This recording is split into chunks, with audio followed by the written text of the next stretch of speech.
Hello everybody, welcome back to XTX Tutorial. Di video kali ini aku mau share gimana caranya bikin tone street activity di Adobe Lightroom.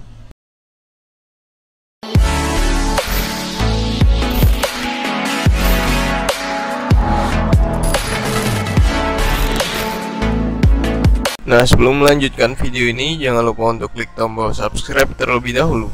Nah, langsung aja kita buka fotonya. Ini adalah foto yang mau aku edit jadi street activity.